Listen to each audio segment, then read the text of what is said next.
My son tried to poison me with a bowl of soup at my favorite restaurant. I watched him grin as my throat constricted. I watched him back away as I collapsed. He had planned everything: the dinner, the timing, even the time I would die. What Preston didn't know was that my best friend sitting next to him held something that could save my life, that I would survive, that his younger brother would find what he had hidden. 3 weeks later, I rolled into that meeting room in a wheelchair, and Preston's face was deathly pale. They thought the old man was dying. They were wrong.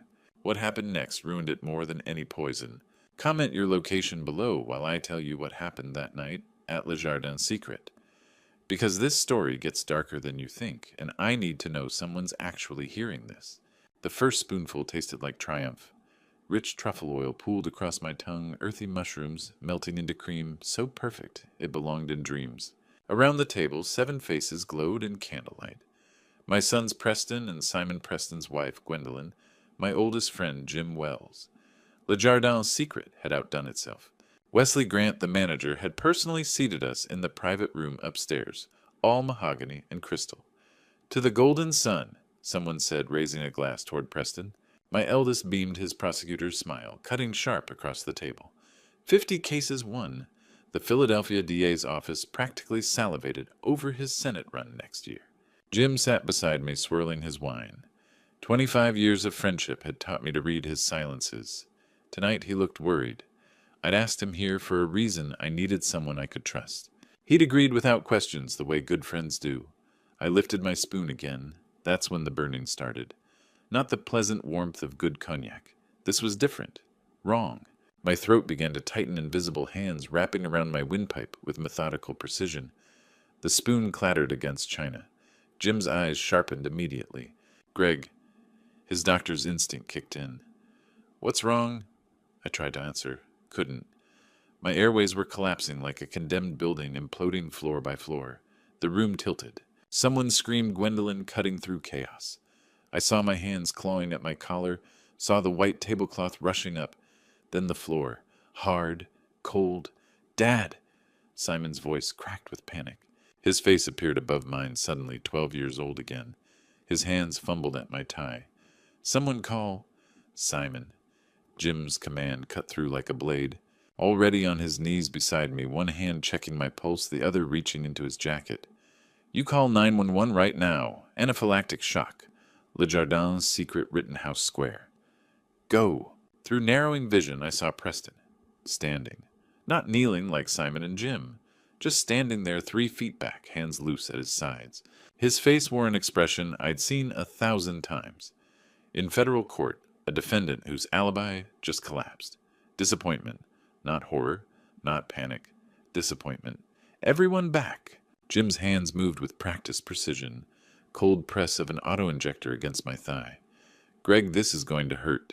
He'd brought an EpiPen. He knew my shellfish allergy. He'd been my physician since before Catherine died. The thought of her flickered through my oxygen-starved brain. The needle punched through my slacks. Epinephrine flooded my system like liquid lightning. For 5 horrible seconds, nothing changed. The vice squeezed tighter. Then a hairline crack. Air, not enough, but something.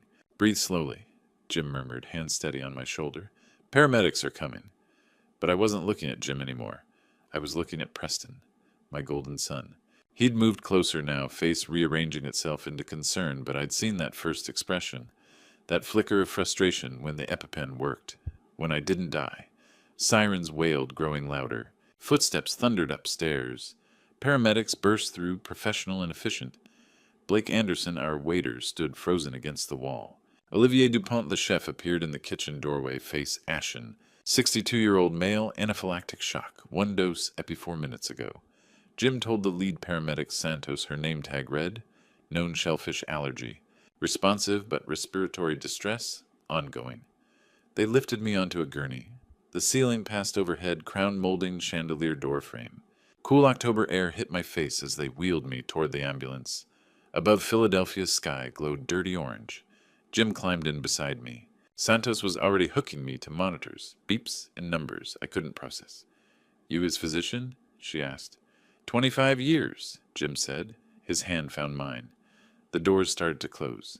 Through the gap, I saw Preston on the cobblestone sidewalk, hand raised in some gesture that might have looked like concern to anyone who hadn't seen his face when he thought I was dying.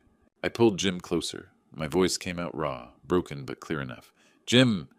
Each word cost me. "Check the soup." It was Preston. The door slammed shut. The ambulance lurched forward, sirens screaming into the Philadelphia night. And somewhere behind us, my eldest son watched his perfect crime unravel. The thing about mornings after near death is that you remember the morning before with painful clarity. 18 hours earlier, I'd woken to silence. That's what I missed most about Catherine the Sounds. Her slippers shuffling across hardwood, the clink of her spoon against her coffee mug, the rustle of newspaper pages she'd already read, but pretended not to, so I could discover the crossword myself. The Rittenhouse brownstone we'd bought 35 years ago felt too large now, its 4 stories echoing with absence. I stood at the kitchen window watching October light gild the brick facades across the street. My coffee had gone cold. The Philadelphia Inquirer lay folded on the counter, headlines I couldn't bring myself to read. Politics, corruption, the usual betrayals. Catherine's photo sat on the windowsill where I'd placed it 8 years ago, right after the funeral. 54 years old in that picture, laughing at something I'd said at Simon's college graduation. Brain cancer had stolen her 2 years later in 2016. The boys had been 27 and 32, too young to lose their mother, too old for me to shield them from the grief. My phone shattered the silence. Preston's name lit up the screen. I almost didn't answer. We hadn't spoken in 2 months, not since our confrontation in my study. The confrontation where I'd given him an ultimatum he'd clearly chosen to ignore. "Dad." His voice came through tight, controlled, the prosecutor voice he used in court. "Dinner tonight. 7. Le Jardin Secret. I have news." Not a request, an announcement. "Preston, I don't think, please." The word sounded wrong in his mouth, like he'd had to excavate it from somewhere deep and unfamiliar. "It's important. Family should be together for this." The line went dead before I could respond. I stood there, phone cooling against my palm, unease spreading through my chest like ink and water. Preston didn't do "please." Preston didn't do vulnerable, and he certainly didn't invoke family, not after what I knew about him, about what he'd done to those men. 20 minutes later, Simon called. "Dad, you okay?" My younger son's voice carried the warmth Preston's had lacked. "I just got a weird call from Preston about dinner tonight." "Did he call you too?" "He did." "Something's off. He's been acting strange lately." Simon paused, choosing words carefully. "Stressed, aggressive, more than usual. Gwendolyn called me last week, said he's barely sleeping." "Did she say why?" "No. But Dad, I'm worried. About you. About whatever Preston's planning." I looked out the window again. A woman walked her dog past my brownstone normal Tuesday morning routine, oblivious to the small dramas playing out behind closed doors. "I'll be fine, Simon. I can handle your brother." That's what worries me.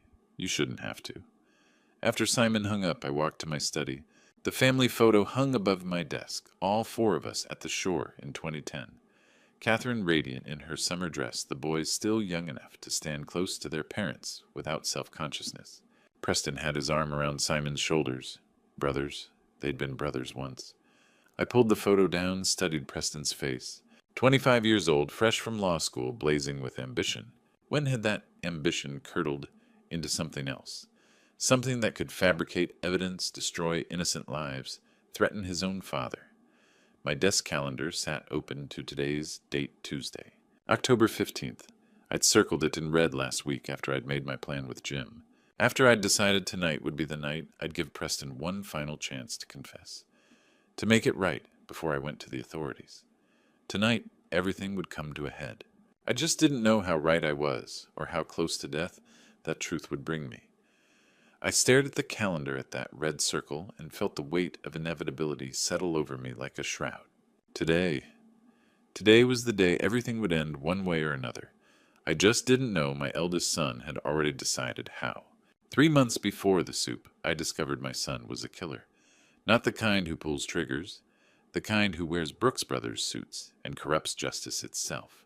It started as pride, the worst sins always do. Late July, past midnight, I sat in my study surrounded by case files.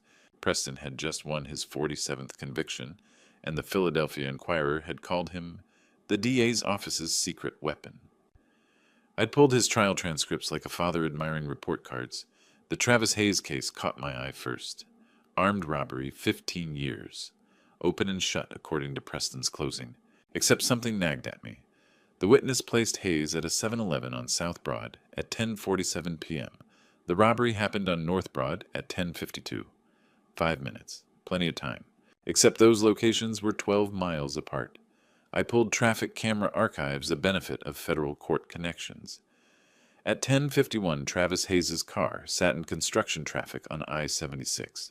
No way he'd made that store. My hands started shaking. Preston's discovery files showed an alibi witness had come forward. A gas station clerk who'd sold Hayes cigarettes at 10:49, 7 miles from the robbery. That witness never testified. The defense never knew he existed. Preston had suppressed exculpatory evidence. One case could be oversight. I told myself that as I reached for the next file. Daniel Crawford. Aggravated assault, 12 years. The witness had initially described the attacker as 6'2", with a tribal tattoo. Crawford was 5'8", with no tattoos. Preston's private notes found in his locked drawer, using a key I'd given him at 16, said simply, "Witness coached. Height discrepancy inadmissible if defense doesn't notice." They hadn't noticed. The third file confirmed it. Javier Reyes. Drug possession, 10 years. The search warrant listed the wrong address, an error making the evidence inadmissible. Preston had filed a corrected warrant 3 days later, backdated the paperwork, buried the original. I found it paper-clipped to the back of a motion. His post-it note, "Original keep for insurance." Insurance? He'd known it was wrong. I pulled up the Department of Corrections database. His mother had written the warden, "My son was innocent."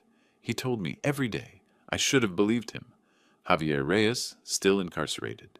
Psychiatric evaluations showed severe depression, suicidal ideation. 2 men dead, 1 man's life destroyed.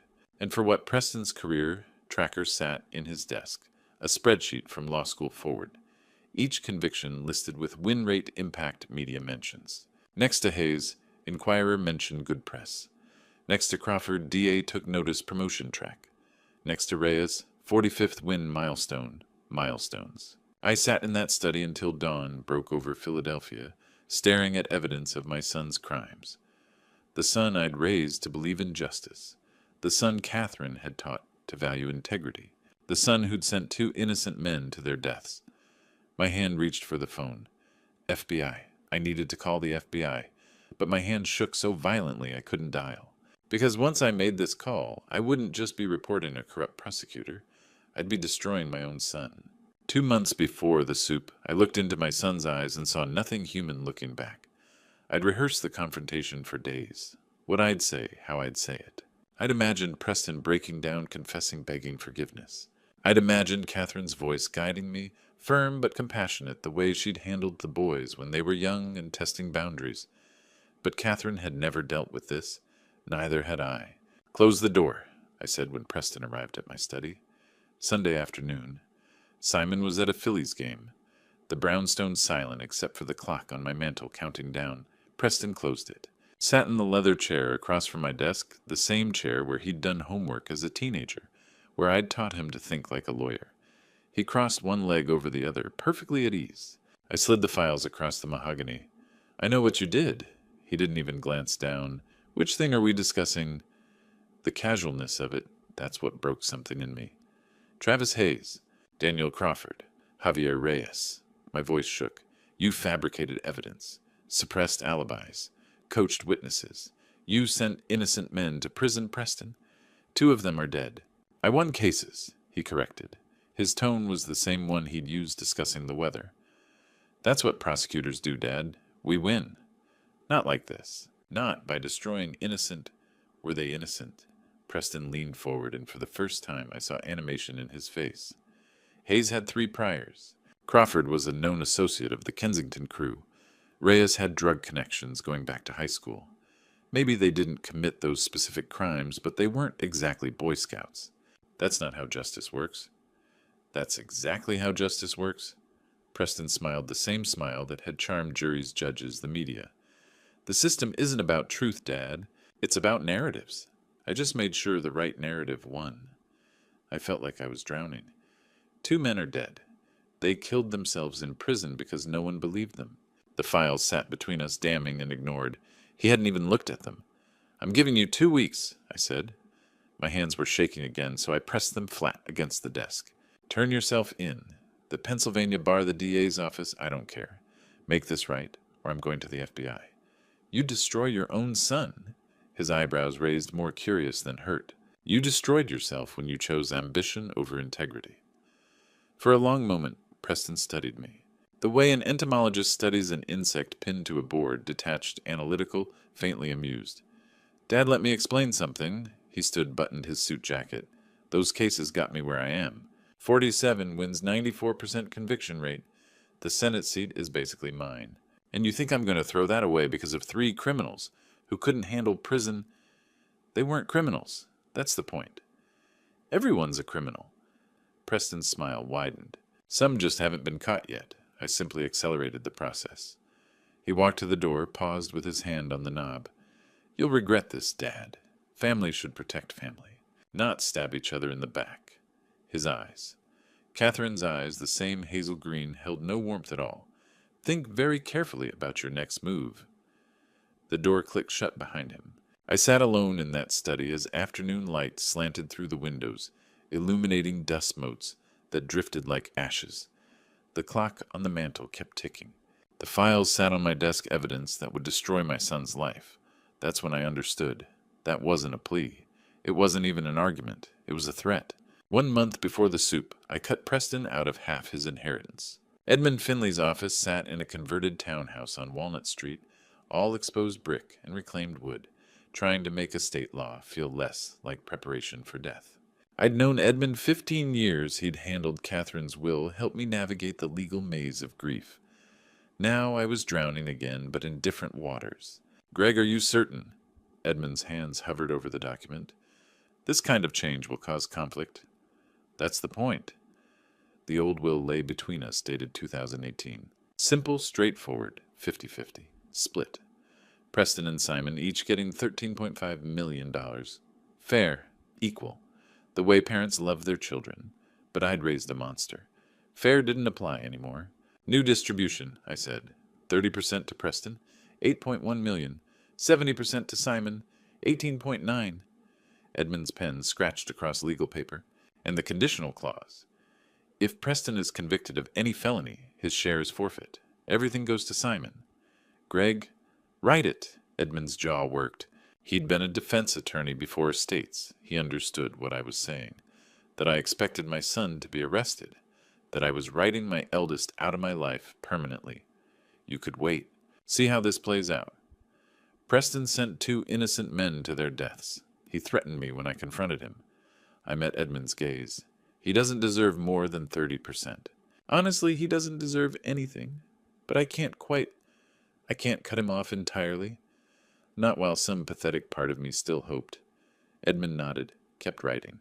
I want a letter sealed with this, to be read after my death, explaining why. That could be used in court if Preston contests. Let him contest. Let it all come out in probate. My hand shook as I signed. Gregory Thomas Donovan. The signature looked wrong, shaky and old. I'll file this tomorrow, Edmund said. Does Preston know? No, keep it confidential. Of course. 3 weeks later, I called Edmund with a question about trust language. Technical boring. We talked maybe 5 minutes. I didn't know Preston had followed me that morning. Didn't know he'd parked down the block, watched me enter Edmund's building. Didn't know he'd been tracking my movements since our confrontation, paranoid and desperate. Didn't know he was sitting in his Mercedes across the street when I made that call close enough that his phone, still on my family plan, picked up Edmund's name on caller ID. Didn't know he'd recorded every word through Bluetooth. Preston sat in that Mercedes engine off October sun, beating through the windshield. He played the recording back twice. Edmund's voice, crystal clear. Yes, the new will is filed. 30% to Preston, 70% to Simon with the felony conviction clause. His hands tightened on the steering wheel until knuckles went white. He cut me to 30%. Preston's voice barely above a whisper. After everything I've achieved, he looked at the phone in his hand, at his reflection in the rearview mirror, at the future crumbling. You'll pay for this, Dad. His finger hovered over the delete button. Evidence gone in one tap. You'll pay for every single thing you've taken from me. The recording vanished, and Preston started planning. 1 week before the soup, I set a trap. My study felt smaller that Tuesday afternoon, walls pressing in with the weight of what I was about to do. Outside, Philadelphia moved through October routines. Leaves turning students heading to classes, the city oblivious to the small war inside one Rittenhouse brownstone. I picked up my phone, stared at Jim's number before calling. Greg, immediate concern. Everything okay? Jim, I need your help with something serious. Silence. Then, I'm listening. It's Preston. The words caught. He's committed crimes. Evidence tampering, suppressing alibis. 2 innocent men are dead because of him. Jesus, Greg. I confronted him 2 months ago. He refused to turn himself in. Threatened me, instead. I looked at Catherine's photo. I'm planning a dinner. Friday. I need you there as a witness. A witness to what? I don't know yet. Maybe nothing. Maybe everything. I gripped the phone tighter. I changed my will last month. Cut his inheritance. He found out. And Jim, he's desperate. The line went quiet. You think he might try something at the dinner? I need someone there I can trust absolutely. I'll be there. No hesitation. And Greg, I'm bringing an EpiPen, just in case. Jim, your shellfish allergy is severe. If Preston might... He didn't finish. I'm bringing it. After we hung up, I sat in fading light for 10 minutes, then made the second call. Ramirez? Gruff, impatient. Victor, it's Gregory Donovan. Judge Donovan. His tone shifted. We'd worked cases together on the federal bench. Been a while. I need to report potential crimes by a prosecutor in your jurisdiction. Papers rustling. I'm listening. I laid it out. 3 cases, fabricated evidence. Travis Hayes and Daniel Crawford dead by suicide. Javier Reyes still imprisoned. Preston's notes proving he'd known. That's serious, Judge. You have proof. Files, notes, everything. But Victor, he's my son. I'm giving him one last chance. Dinner tomorrow night. A chance to confess before I bring everything to you officially. You're not going in wired, no. But my physician will be there, Dr. James Wells. If anything happens, he'll contact you immediately. Ramirez exhaled slowly. Judge cornered animal's bite. If Preston knows you're on to him, I know the risks. Do you because I've seen what people do when their lives are about to implode? I know my son. Do you... The question hung there ugly and necessary. Because the son you're describing doesn't sound like the son you think you know. After he hung up, I pulled up my email, drafted 3 messages. To Preston family dinner, 7 p.m., Le Jardin Secret. Time we talked. To Simon, please come. Important family matter. To Jim, see you tomorrow, old friend. Thank you. My finger hovered over send. Once I did this, there was no going back. Preston would know I was making a move. I hit send. The emails disappeared into the digital void. 2 plans now in motion, mine and Preston's. Only one would succeed. I just didn't know Preston had been planning for 3 weeks, while I'd been planning for 3 days. Didn't know he'd already bought the crab oil. Already bribed Edmund. Already researched beta blockers and how to make murder look like an accident. I thought I was setting a trap. I was walking into one. Later, from evidence collected during the investigation, I learned what Preston did in those final 2 weeks. How meticulously he planned my murder. It started the night he intercepted my call with Edmund. The night he learned I'd cut him to 30%. Preston sat in his Center City penthouse, the one he'd bought with his prosecutor's salary and Gwendolyn's trust fund, and did what he always did when facing a problem. He researched. Google search history recovered from his laptop, shellfish allergy fatality rate, anaphylaxis death statistics. Can anaphylaxis be induced intentionally? Then around 2 a.m., beta blockers' effect on epinephrine. That's when he found it, the perfect murder weapon hiding in plain pharmacology. Beta blockers, drugs used for heart conditions, anxiety, blood pressure block, adrenaline receptors. They're why doctors ask about them before prescribing EpiPens. Because if you're taking beta blockers and go into anaphylactic shock, the epinephrine can't work. Your airways stay closed. You die. Preston's search history, 2:47 a.m. Undetectable beta blockers in food. By dawn, he had his method, but he needed insurance. If I died and the original will stood 30-70 split, he'd lose millions. He needed the old 50-50 restored. Better yet, he needed more. Edmund Finley's daughter gave him leverage. Isabel Finley, 16 years old, had been fighting leukemia for 3 years.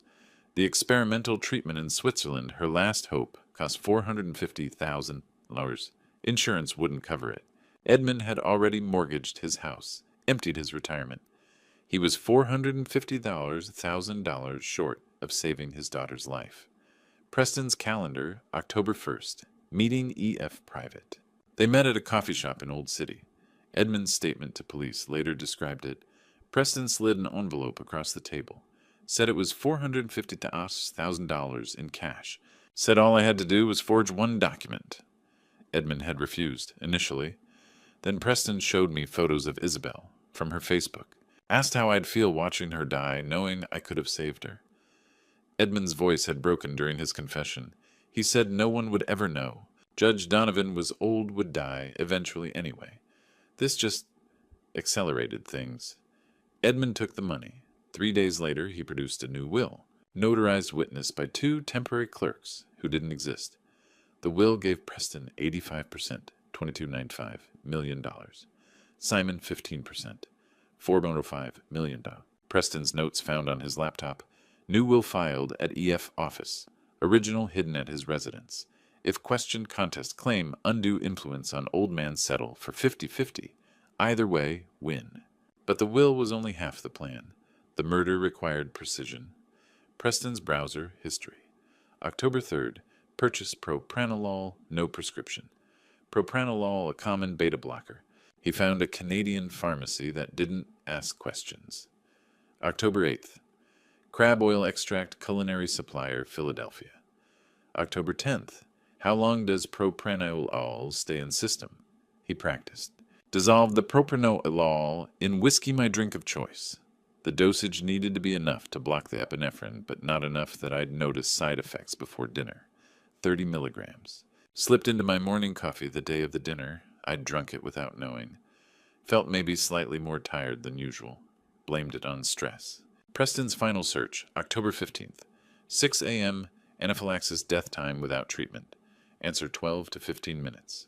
Faster if the victim has high levels of beta blockers, preventing epinephrine from working. He had everything arranged. Edmund bribed. The fake will filed. The beta blockers purchased. He'd even confirmed with Le Jardin's secret that Chef Olivier could prepare a special soup. My father loves shellfish, but make one without. For me, I'm allergic. He'd told them he was allergic. The perfect cover. No one would suspect the son with the same allergy. All he needed was for me to show up at that dinner, and I did. Because I was planning my trap completely unaware I was walking into his. The day of the dinner arrived, October 15th, Friday. 2 men with 2 plans converged on Le Jardin's secret. One of us was trying to save his son's soul. One of us was trying to commit the perfect murder. Only one plan would succeed. I arrived at Le Jardin's secret at 6:45, 15 minutes early. A habit from 30 years on the bench controlled the room by arriving first. Except Preston had beaten me to it.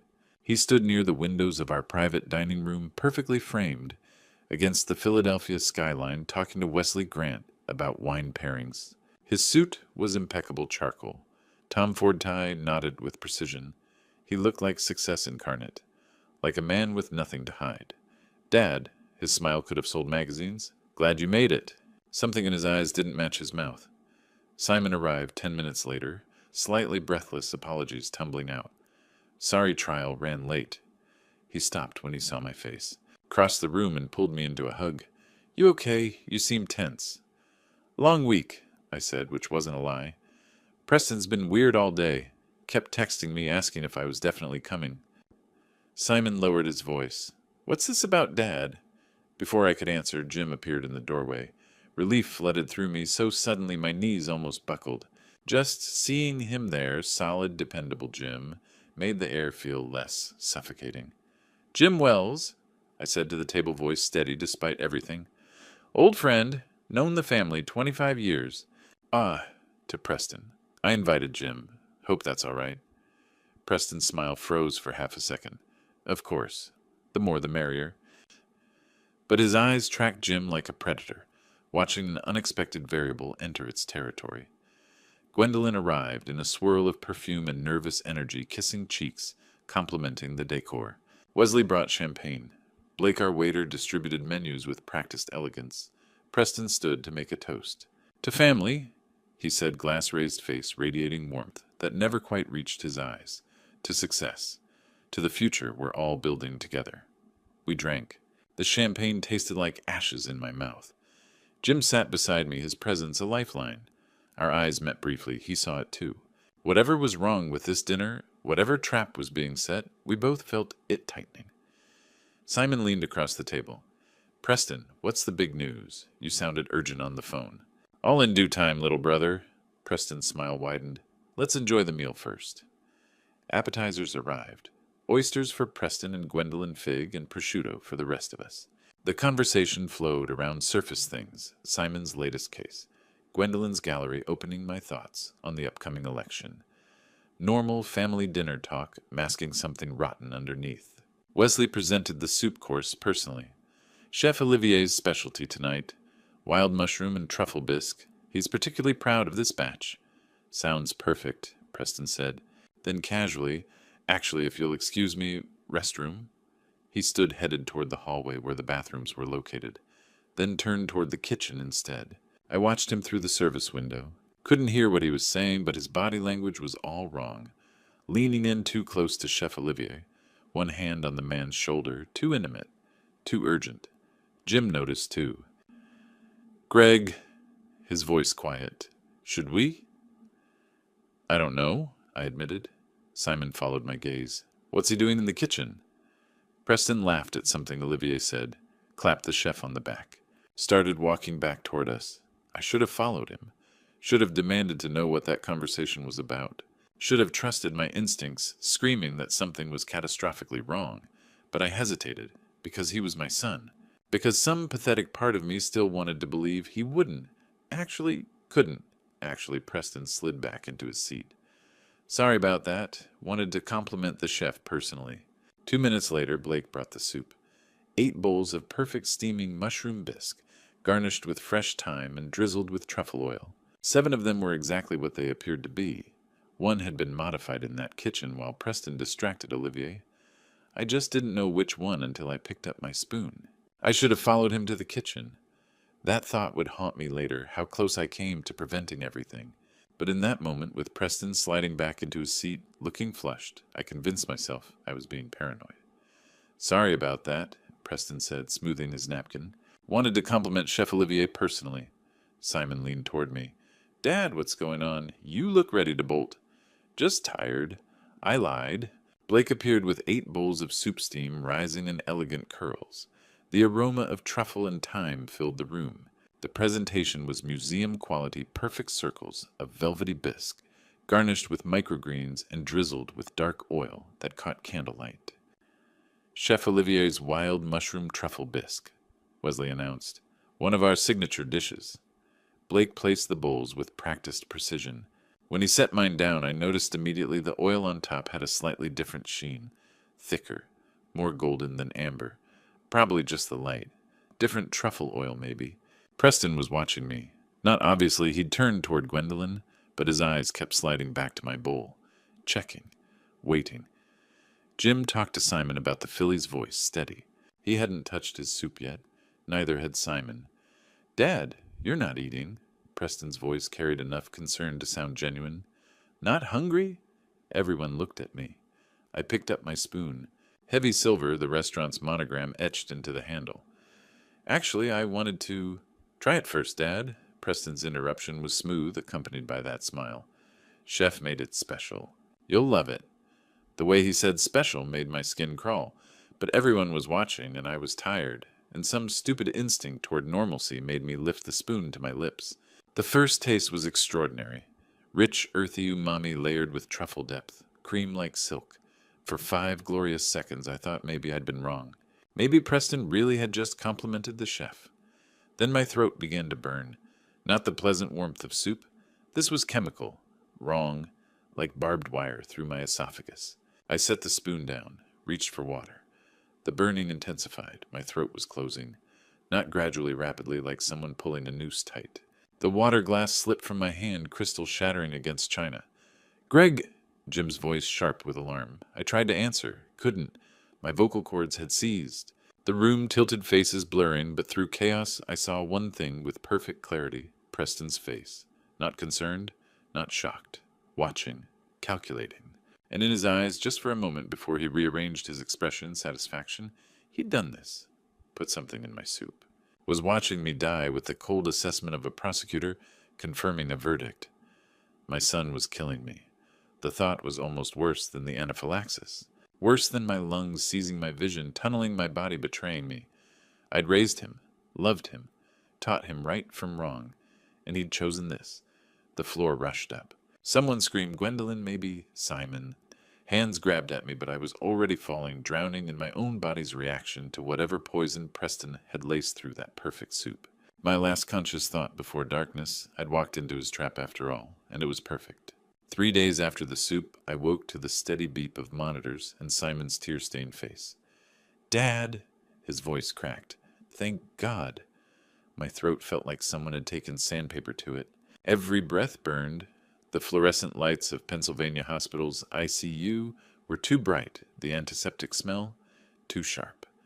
I tried to sit up, but Simon's hand pressed gently against my shoulder. "Don't move. You're okay.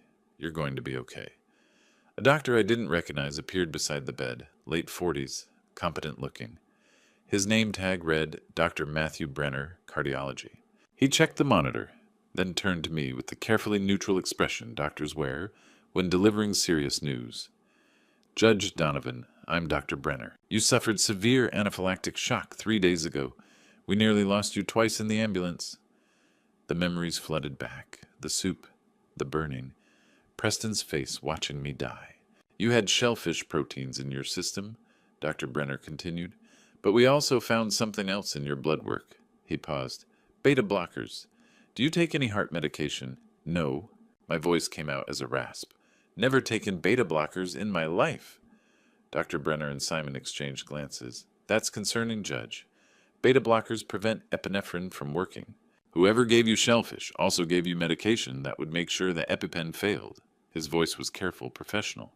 "Someone who knew your allergy and knew pharmacology tried very hard to kill you." Simon's hand tightened around mine. "Dad was at Preston." Before I could answer, the door opened. Jim stood there, still wearing his dress shirt from Friday night tie, loosened, looking like he hadn't slept in 72 hours. Relief crashed across his face when he saw me awake. "Greg!" He crossed the room in 3 strides. "Thank God." "Jim!" My throat made speaking agony. "The soup." "I know." He pulled a chair close, sat down heavily. "I saved your bowl. Gave it to police immediately after the ambulance left. I wasn't letting anyone touch that evidence." He looked at Simon, then back to me. "Greg, I called Detective Ramirez like you asked. He's been waiting. Are you strong enough?" I nodded. Jim stepped into the hallway. Returned with a man I recognized from 15 years of courthouse interactions. Detective Victor Ramirez, Philadelphia, homicide. He'd aged well, still sharp-eyed and skeptical, the kind of cop who didn't take anyone's word for anything. "Judge Donovan," Ramirez approached the bed. "Good to see you conscious. Dr. Wells here's been keeping me updated." He held up an evidence bag containing my soup bowl, sealed and labeled. "Lab-confirmed shellfish contamination, specifically crab oil.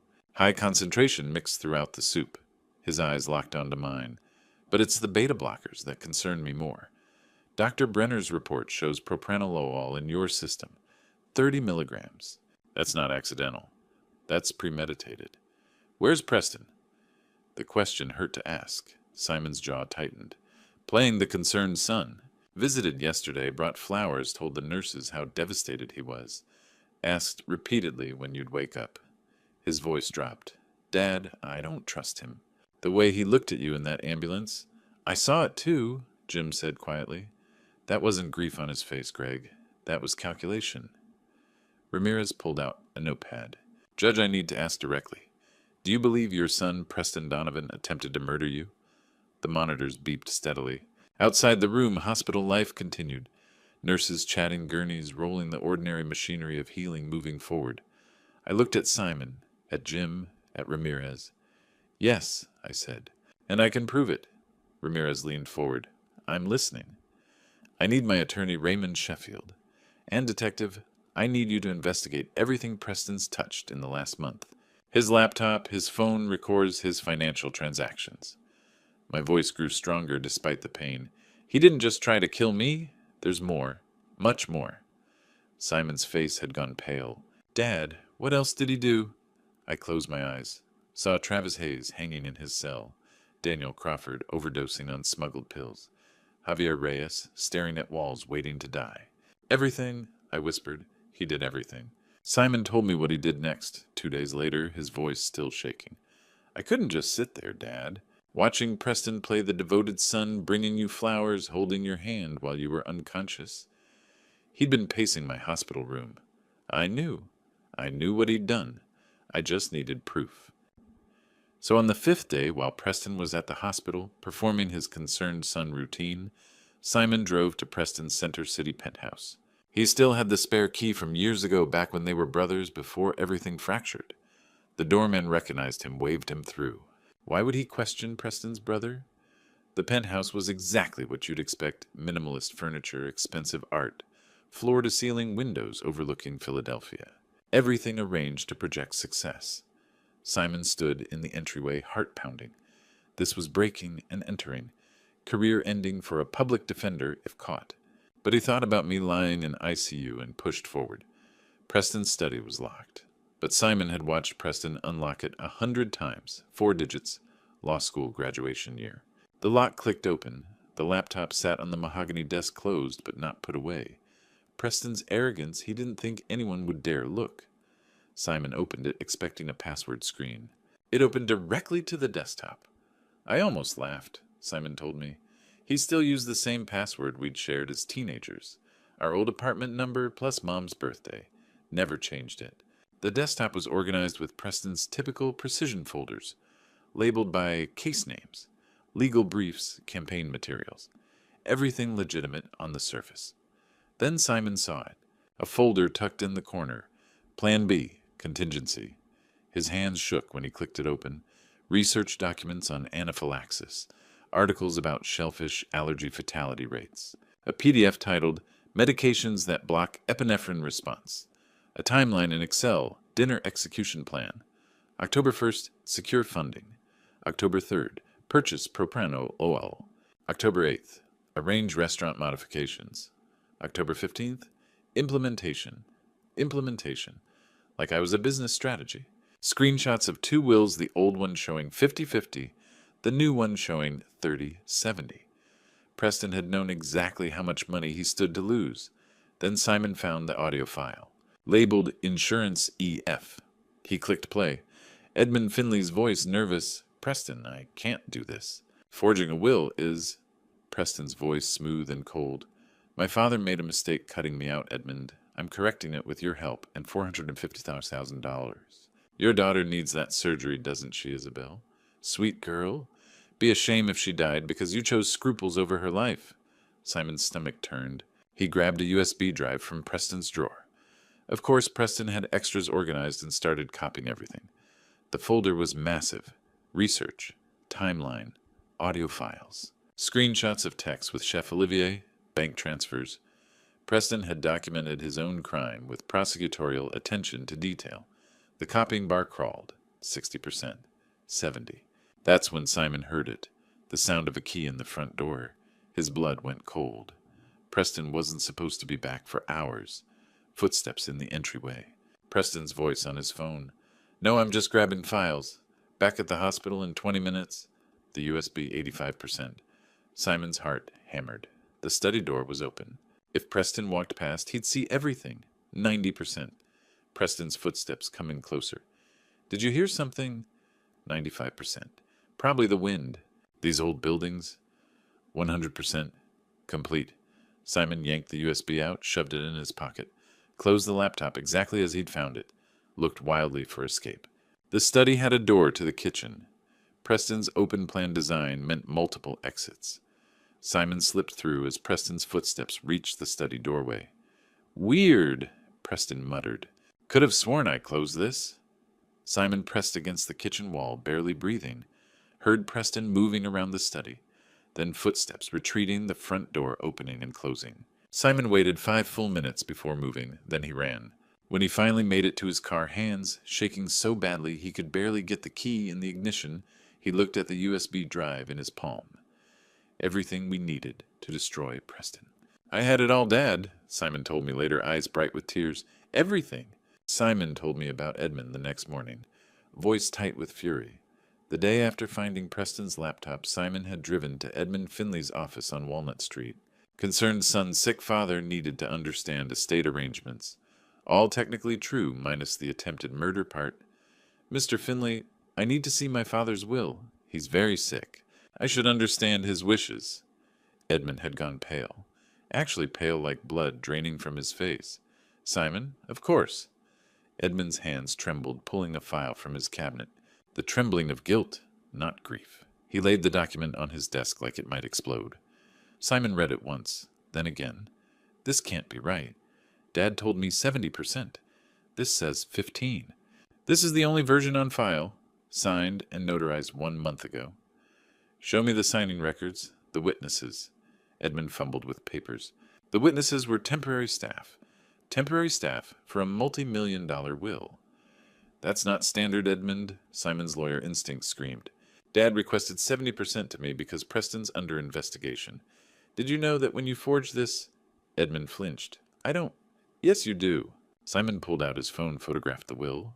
Edmund reached for it, stopped. Dad told me exact terms 3 weeks ago. 30 Preston, 70 me felony clause. This is forgery. Simon, please. But Simon was already walking out. Photos secured Edmund's panic, confirming everything. That night, Simon came to my hospital room after hours. Bribed a nurse with coffee and charm, he showed me the photos. I stared at my signature perfect forgery, and the will giving Preston everything he'd tried to murder me for. That's not what I signed, my voice growled. You get 70, Preston 30. Felony clause. I know, Dad. Simon's hand found mine. Preston forged it, used Edmund. I found the audio Preston threatening Edmund leveraging his daughter's cancer treatment. Rage burned hotter than anaphylaxis. Preston hadn't just tried to kill me. He'd systematically dismantled my wishes, corrupted my attorney, stolen from his brother. He didn't just want you dead, Simon said quietly. He wanted to rob me, too. Make it look like you chose him over me. I looked at my younger son, the good one, who'd risked everything for this evidence, and felt something crack in my chest. Tomorrow we end this, Simon's jaw set. We have laptop evidence. Forged will. Edmund as witness if we flip him. I looked at the photos again. We call Ramirez, Raymond Sheffield, and prepare for war. Preston will fight. Let him. I met Simon's eyes. He didn't just try to kill me. He tried to steal your inheritance, your future, everything your mother and I built. Simon nodded slowly. First, I smiled, and it felt like baring teeth. We visit Edmund, together. Make him understand cooperation is his only redemption. Simon told me later he didn't wait until morning. I couldn't sleep, he'd said, sitting beside my hospital bed. Kept thinking about Edmund in that office, knowing what he'd done, probably terrified Preston would find out I'd been asking questions. So at 11 p.m. on the 6th day after the soup, Simon drove to Edmund's house in Mount Airy. A modest colonial, the kind of place where lawyers who choose integrity over wealth end up. The porch light was on. Someone was still awake. Edmund answered on the third knock. His face went absolutely white when he saw Simon standing there in the November cold. We need to talk, Simon said. Simon, it's late. I can't. Edmund's voice was already shaking. I know what you did. Simon kept his voice quiet, steady. The voice he used in court when he had a witness cornered. Preston paid you to forge my father's will. $850,000. I have the recording, Edmund. Edmund's hand went to his chest like he was having a heart attack. For one horrible moment, Simon thought he actually might be. I don't. You do. Simon pulled out his phone, pressed play. Edmund's own voice filled the quiet street. Preston, I can't do this. Forging a will. Then Preston's voice, cold as January. My father made a mistake cutting me out. I'm correcting it. Your daughter needs that surgery, doesn't she, Isabel? Sweet 16-year-old Isabel. Edmund made a sound like a wounded animal. Tried to close the door. Simon blocked it with his foot. You're going to give me the real will, and you're going to tell me everything, because right now you're an accessory to attempted murder. My daughter is dying. Edmund's voice cracked completely, tears already streaming. She's 16 years old, and she has maybe 3 months left, and I was completely out of options, and Preston offered me a way to save her life. He choked on sobs. I thought your father would die peacefully. Old age, maybe a heart attack, something natural. I didn't know Preston was going to poison him. I swear to God, I didn't know. But he did. Simon's voice was hard. That's what you're an accessory to now.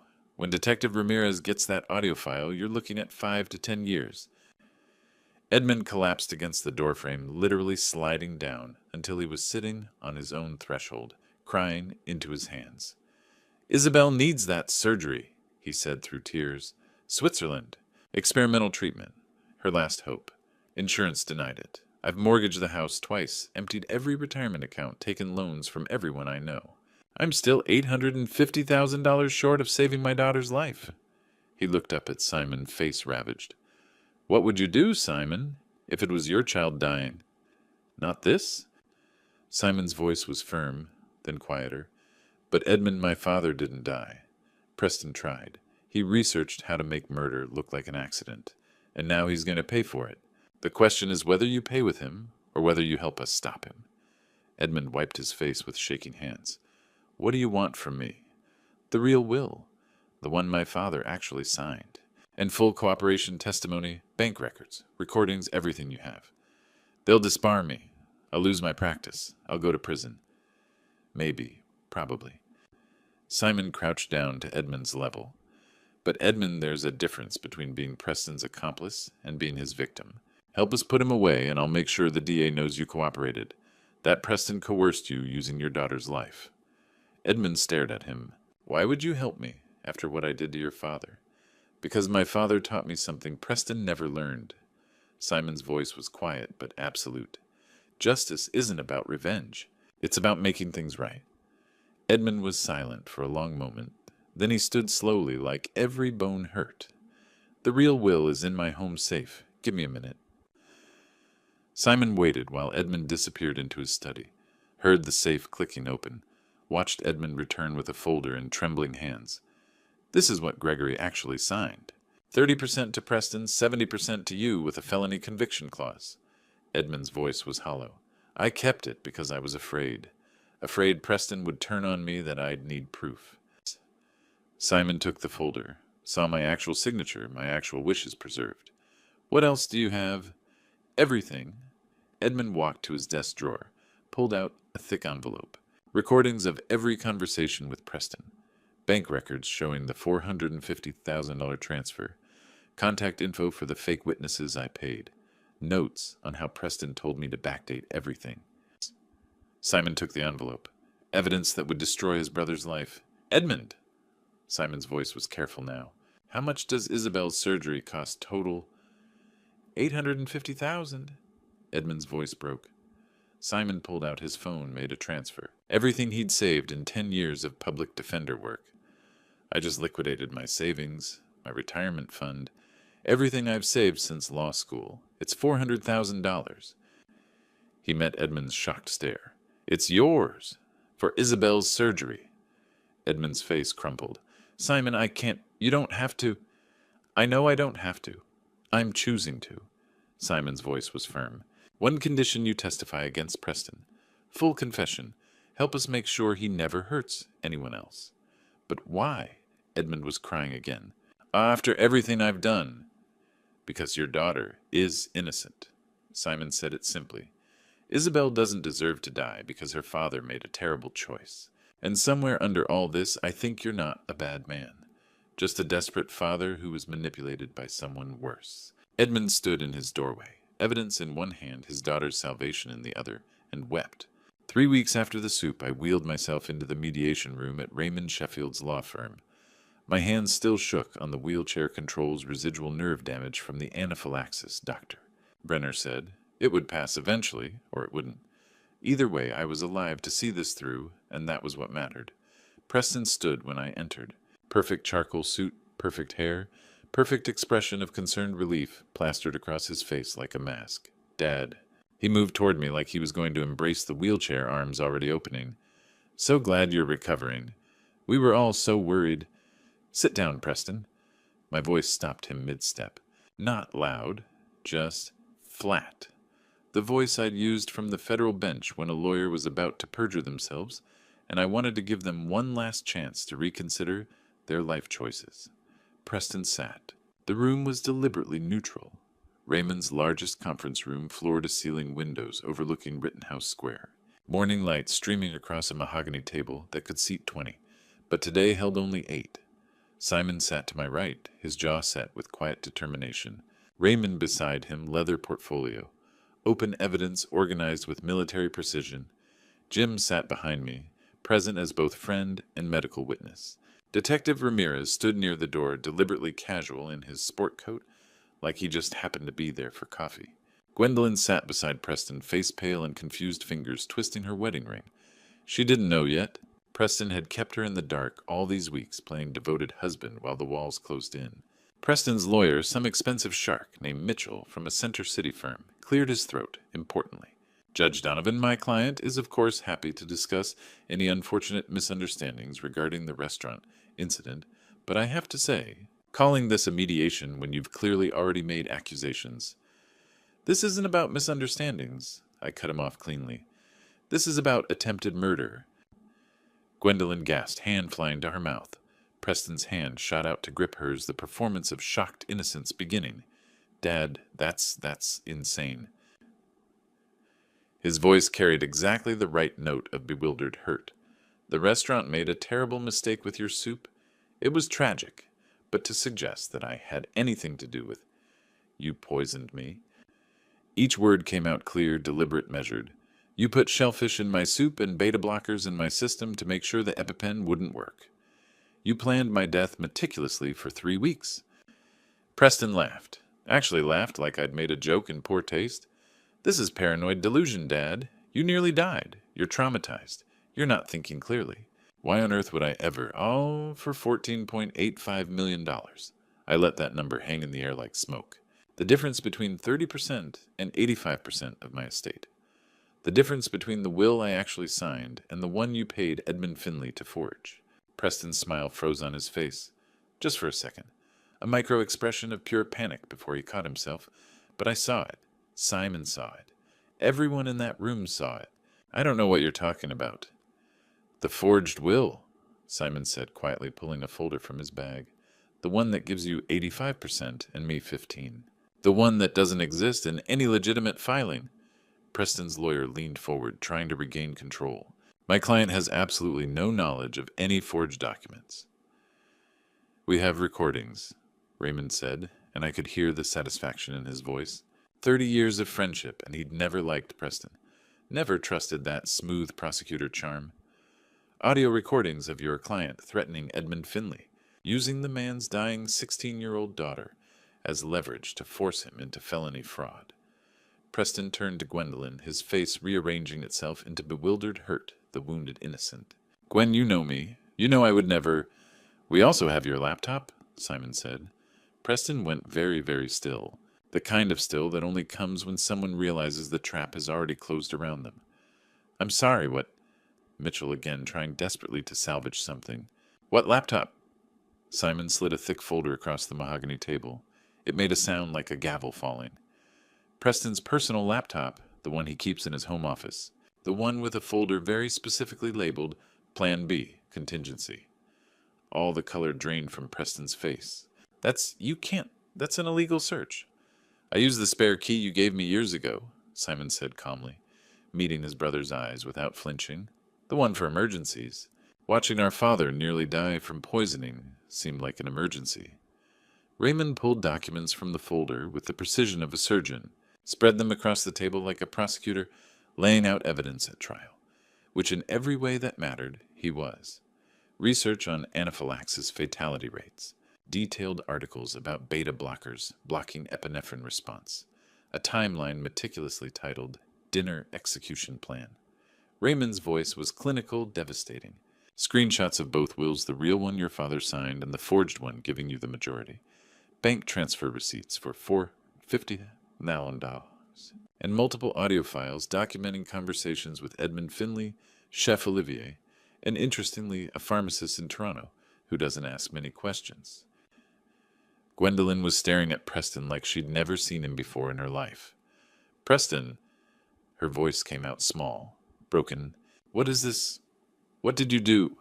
It's nothing they're fabricating. They're desperate. We have everything, Preston. I leaned forward in the wheelchair, meeting my son's eyes. Every search you made on that laptop. Every file you downloaded. Every step of every crime you planned. Preston's eyes darted to the door. Detective Ramirez shifted almost imperceptibly, blocking the exit route. This is absolutely ridiculous. Preston stood abruptly, chair-scraping. You have nothing. Circumstantial evidence at best, most of it inadmissible. Sit down. Raymond's voice cracked through the room like a whip. Preston didn't sit. He stood there, trapped between the table and the door, his lawyer frantically scribbling notes. You went through my private files. Preston turned to Simon, and for the first time since childhood, the mask slipped completely away. Pure, undiluted rage underneath. Preston spun on Simon, face twisted with rage. You betrayed me, your own brother. You tried to kill our father? Simon's voice stayed steady. You betrayed yourself. Raymond pressed play on the audio recorder. Edmund's voice filled the room, terrified and guilty. Preston, I can't forge a will. Preston's voice cold. My father made a mistake. I'm correcting it with $450,000. Your daughter needs that surgery, doesn't she? Gwendolyn stood abruptly, backing away from Preston like he'd turned into something she didn't recognize. Raymond laid out more evidence. Laptop files showing research on anaphylaxis beta blocker interactions, a timeline titled Dinner Execution Plan. Screenshots of both wills, the real one Gregory signed, and the fake one giving Preston 85%. Preston's lawyer was frantically taking notes. My client invokes his right to... Wait. Jim stood from behind me. I have something to say. Everyone turned. Jim pulled a folder from his bag. I'm Dr. James Wells. I've been Gregory's physician for 25 years. His voice was clinical. Gregory has severe shellfish allergy. I've treated him twice for minor reactions. He opened the folder. The hospital's toxicology report shows beta blockers in Gregory's system. Propranolol, 30 milligrams. Jim looked directly at Preston. I've never prescribed Gregory beta blockers. Neither has any doctor in his network. Someone gave them to him deliberately. Beta blockers block adrenaline receptors. Jim continued, voice hardening. Which means they block epinephrine, the medication in EpiPens.